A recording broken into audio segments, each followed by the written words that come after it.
Hello, everybody.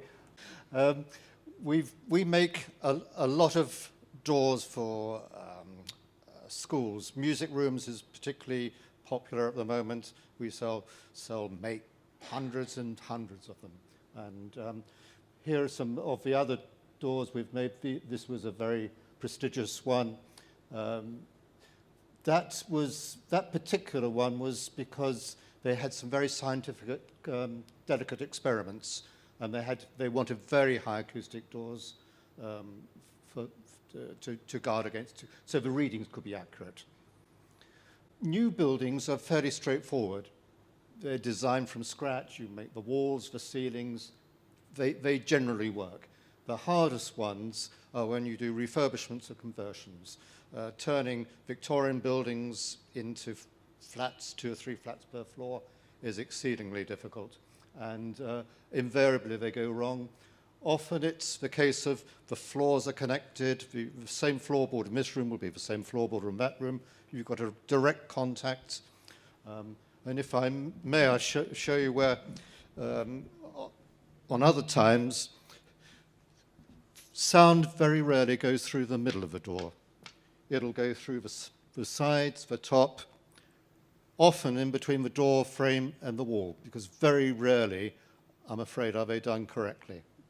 The new buildings are, but refurbishments probably aren't. So another weakness will, of course, be the glass opening. We've done acoustic doors for the BBC to their own design, actually. And they wanted a hole cut in their acoustic door. But I think they specified a 1-inch thick piece of glass. But again, it's the perimeter which was the difficult part, because the door has to open, and not everyone's a muscle man. It's got to be user-friendly, and equally, if it was a fire, people have got to get out easily. You can't, if you make the seals too strong, it's difficult to open and escape quickly. This is where the sounds don't necessarily go through the door. They go up over the top, round the side, but the people in the next door room still thinks the acoustics are wrong. So it's tricky, but it can be done on new build, and it can be done on existing, but you've got to be really careful. You seal all sort of edges.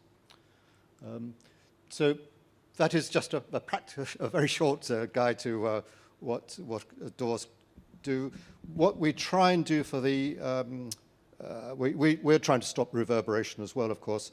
Inside the door, ordinary doors just rely on density generally. When we want very high acoustics, we do layers of different materials inside to stop different sort of vibrations and frequencies. So it is, we put them together, we experiment, we test them, and eventually we find something which is a good compromise. Thank you very much.